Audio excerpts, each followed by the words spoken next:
sentou na vantagem, né, da vantagem mínima, e acabou sendo castigado com um gol no final. Né? E não dá para entender, por exemplo, por que tendo o Vinha joga Ayrton Lucas, né, que acaba fazendo o pênalti, né? Fala galera, nós temos um corte do Mauro César falando, né, sobre esse empate do Flamengo com o Grêmio, com gosto de derrota. E também temos a entrevista do Felipe Luiz, né, explicando esse empate, que é uma derrota, né, para o Flamengo. Vamos lá assistir? No final tem um comentário meu que eu gostaria que você ficasse até o final desse vídeo, tá bom? Vamos lá, já curte aí, já siga o nosso canal. Que acabou há pouco no Maracanã, o Flamengo sentou na vantagem, né, da vantagem mínima, e acabou sendo castigado com um gol no final. Né? E não dá para entender, por exemplo, por que tendo o Vinha joga Ayrton Lucas, né, que acaba fazendo o pênalti. Né? É um negócio que não dá para entender. Nada contra o jogador, mas você tem um jogador melhor que ele. O técnico Felipe Luiz acha que ele foi o melhor jogador do Flamengo no Mundial de Clubes. Enfim, dá para discutir muito isso. Mas é isso, estamos aqui então no Maracanã com quase 70 mil pessoas e a volta da torcida jovem, né, que fez uma caminhada impressionante. Negócio incrível. A mobilização da torcida, como a torcida cresceu no período que foi banida dos estádios. Né? Fica claro que proibir não resolve, né? Você tem que combater o que está errado de outras formas. Vinha não pode ser banco do Ayrton Lucas, fala o Dudu Campos. JM Tavares acha que o Vinha deveria ter sido titular. Isso é uma escolha do técnico. Né? Eu acho o Vinha muito mais jogador que o Ayrton Lucas e acho que para algumas situações ele hoje é melhor do que o Alexandre. O Alexandre é um jogador já veterano, não consegue ter sequência e tudo mais.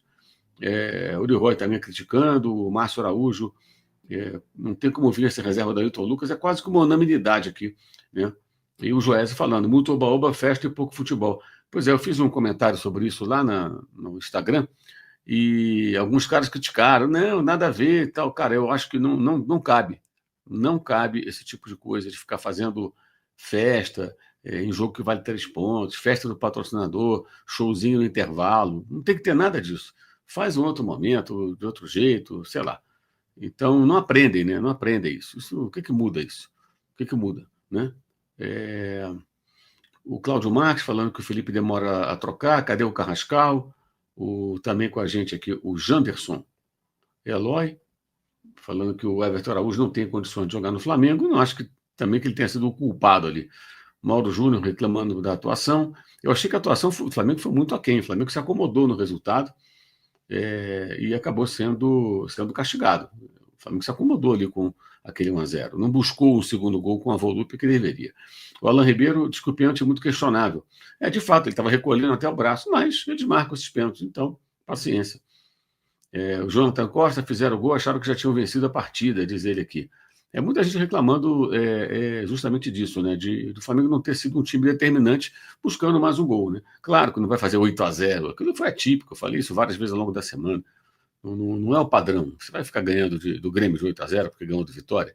Aconteceu ali com Vitória, um resultado estrondoso, mas não é toda hora que isso vai acontecer. Então, tem que se buscar o resultado, tem que se levar muito a sério, e não foi muito bem o que aconteceu. Juve dizendo, colocar o Everton Araújo com o Grêmio retrancado, ao invés de fazer o time ir mais para cima, não dá. Alexandre do Carmo falando, cadê o Flamengo do Oba-Oba? Anos eu tento combater isso, mas é inevitável. William Martins, J. Maxi, a Renata Ribeiro também não entende a preferência pelo Ayrton quando tem o Vinha, e fala que não pode sentar em cima da vantagem. O Randrock falando das jogadas que acontecem às costas do lateral esquerdo, Ayrton Lucas. A Renata acrescenta que não dá para centrar a vantagem de 1-0. Ela é do clube de membros. O RF Melo falando, o Mauro já tinha alertado para o Oba-Oba. Alertei, falei durante a semana. Você é chato, reclama de tudo, não sei o quê. Meu irmão, te conhece o Flamengo. Seja trouxa, pô. Aí não foi por isso que não venceu? Não é só por isso, mas cria-se um clima que não dá. Você vê agora, estou vendo aqui as imagens da Flamengo TV, a apresentadora está sorrindo, os garotos propagandas da patrocinadora do Flamengo, como Felipe Massa, estão lá, que é São Paulino, está lá com o boné da empresa, quer dizer, porra, parece que o Flamengo venceu o jogo, a mulher está rindo ali, está toda felizinha e tal, os caras estão rindo. Tá legal, beleza, o Flamengo pode perder a liderança do campeonato e os caras estão rindo. Tá bom. Meu Deus do céu, né? Jornalismo não é jornalismo, né? É outra coisa. Comunicação institucional. Ronald Valência, empate com sabão de derrota. Vamos ouvir. Na maioria dos programas esportivos sempre há uma comparação, usando o Flamengo de 19 como uma referência, né? Foi assim com o Atlético Mineiro, Palmeiras, o próprio Botafogo passou por isso. Mas hoje, o seu Flamengo de 2025, pelos números, é de fato superior ao Flamengo de 2019. Você tem um saldo de gols melhor, você tem mais pontos até o último jogo da última rodada. Você tinha mais saldo de gols, mais pontos nesse mesmo momento da temporada. Eu queria saber se você acha que o seu Flamengo atingiu a maturidade ou se ainda tem a evoluir. Queria que você falasse um pouquinho sobre a sua visão do time nesse momento da temporada. Flamengo de 2025 é o Flamengo de 2025, não se compara com nenhum outro ano da história do Flamengo. É um Flamengo que quer fazer história, que quer tentar ser campeão e que tem uma longa caminhada pela frente. Temos que pensar simplesmente em ganhar os nossos jogos e tentar ganhar o máximo de jogos possível para tentar ficar na frente de todos os adversários para poder ser campeão. Esse é o nosso objetivo, não se comparar com outros anos, nem com outros números, tentar fazer a nossa história. Boa noite, Felipe. Boa noite. Aqui, Sidão Marinho da Litoral News.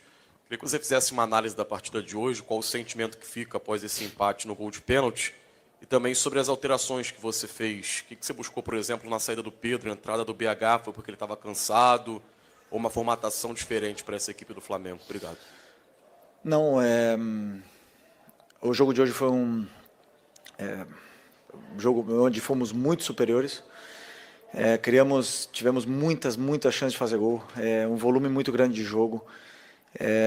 Verdade que jogo muito parado, né? Muito parado muitas vezes. É o jogo tipo do jogo que eu não gosto. Mas criamos inúmeras chances e o mais que o suficiente para fazer o primeiro e também para fazer o segundo.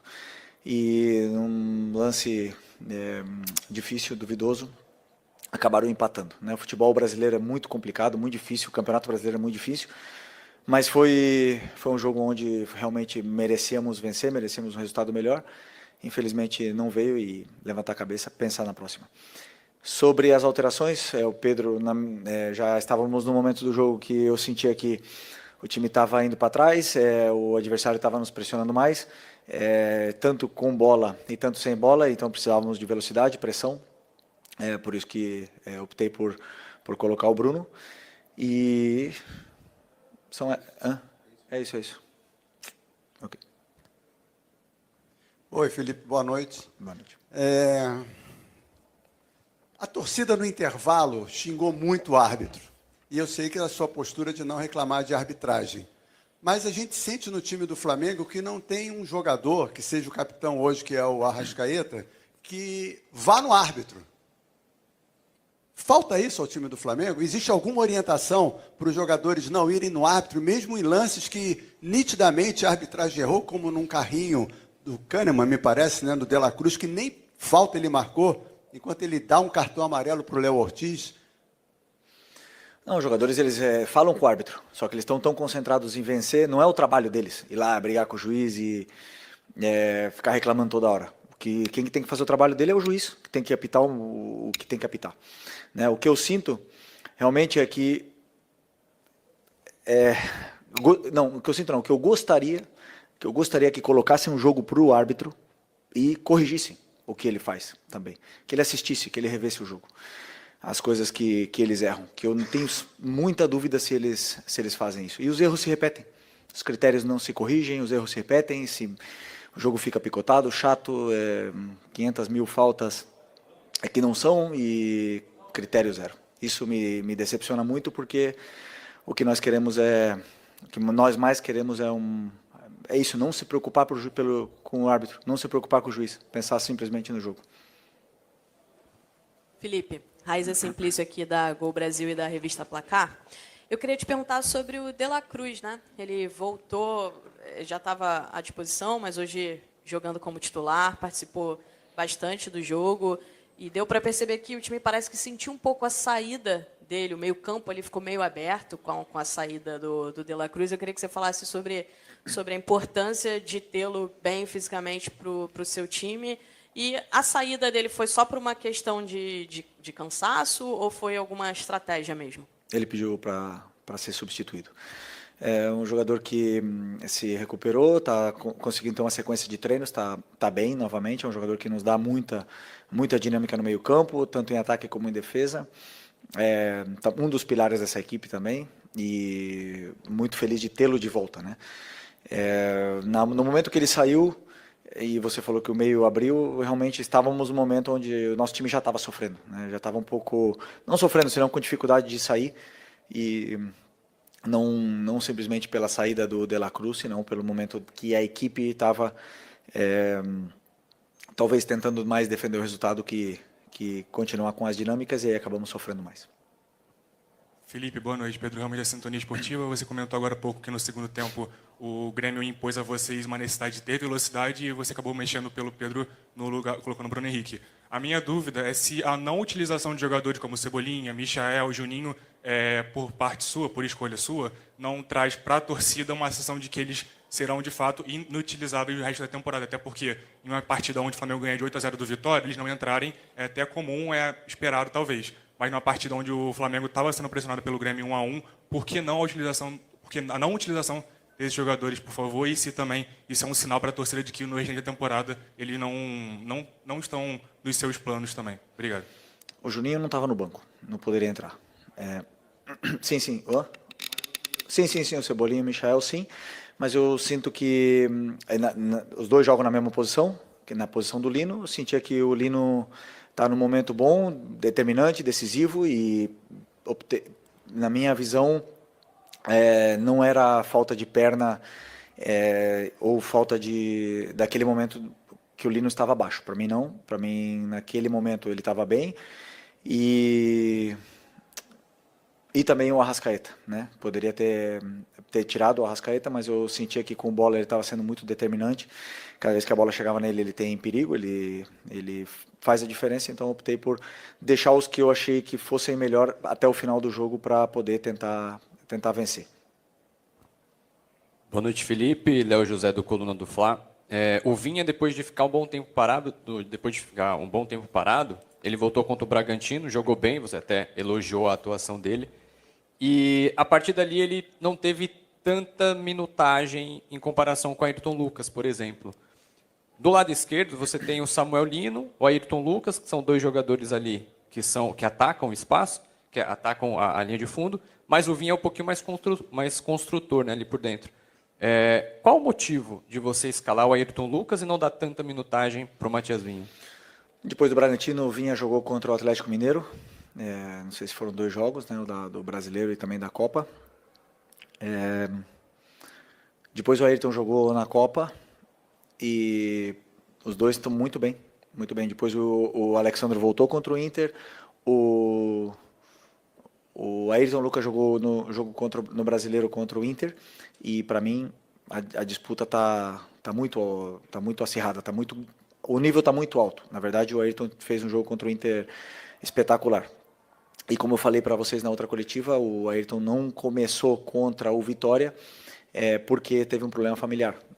Para mim, no nível que ele estava jogando e que está jogando, realmente tá complicado de escolher. Então a minha escolha foi opção pelo que eu achava que era melhor para poder vencer o jogo. E os 3 continuam sendo opção muito boas para o treinador poder escolher e ter o lateral de alto nível. Aqui, Felipe, boa noite.